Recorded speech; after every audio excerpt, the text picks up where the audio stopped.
दोस्तों, आज हम एक ऐसे महान इंसान की प्रेरणादायक कहानी सुनने जा रहे हैं जिसने बचपन में अखबार बेचकर अपने परिवार की मदद की, लेकिन अपने सपनों को कभी छोटा नहीं होने दिया। वही साधारण लड़का आगे चलकर भारत का राष्ट्रपति बना, दुनिया के महान वैज्ञानिकों में शामिल हुआ और भारत को ऐसी ताकत दी कि पूरी दुनिया ने हमारे देश का सम्मान करना शुरू कर दिया। जी हां, हम बात कर रहे हैं एपीजे अब्दुल कलाम की, जिन्हें पूरा देश प्यार से मिसाइल मैन ऑफ इंडिया के नाम से जानता है। 15 अक्टूबर 1931 को रामेश्वरम के एक साधारण परिवार में जन्मे डॉक्टर कलाम बचपन से ही बेहद मेहनती और जिज्ञासु थे। उनके पिता नाव चलाते थे और परिवार की आर्थिक स्थिति बहुत मजबूत नहीं थी। घर की मदद करने के लिए वे सुबह सुबह अखबार बांटा करते थे। लेकिन कठिन परिस्थितियों के बावजूद उन्होंने पढ़ाई नहीं छोड़ी। उनके मन में बचपन से ही विज्ञान, उड़ान और अंतरिक्ष के प्रति गहरी रुचि थी।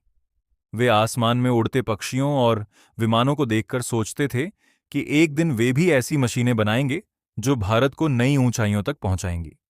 उन्होंने मद्रास इंस्टीट्यूट ऑफ टेक्नोलॉजी से एरोनॉटिकल इंजीनियरिंग की पढ़ाई पूरी की और उसके बाद अपने वैज्ञानिक जीवन की शुरुआत की। पहले उन्होंने इंडियन स्पेस रिसर्च ऑर्गेनाइजेशन यानी इसरो में काम किया। यहां उन्होंने भारत के पहले स्वदेशी सैटेलाइट लॉन्च व्हीकल SLV-3 के विकास में महत्वपूर्ण भूमिका निभाई।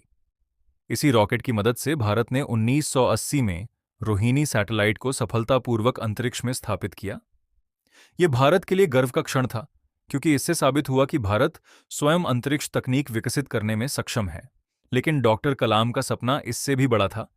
वे चाहते थे कि भारत केवल अंतरिक्ष में ही नहीं, बल्कि रक्षा तकनीक में भी आत्मनिर्भर बने।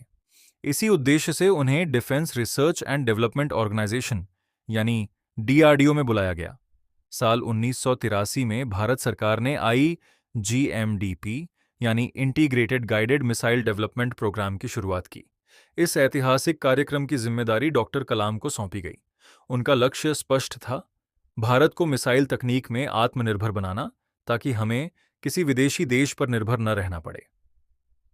डॉक्टर कलाम के नेतृत्व में भारत ने एक साथ 5 महत्वपूर्ण मिसाइलों पर काम शुरू किया। पहली थी पृथ्वी, जो भारत की पहली स्वदेशी बैलिस्टिक मिसाइल थी। दूसरी थी अग्नि-5 श्रृंखला, जिसने भारत की रणनीतिक क्षमता को नई ऊंचाइयों तक पहुंचाया। तीसरी थी त्रिशूल, चौथी आकाश, जो भारतीय वायु रक्षा प्रणाली का महत्वपूर्ण हिस्सा बनी। और पांचवी थी नाग, जो दुश्मन के टैंकों को नष्ट करने के लिए विकसित की गई। इन 5 मिसाइलों ने भारत की सैन्य शक्ति को पूरी तरह बदल दिया। हालांकि यह सफर आसान नहीं था।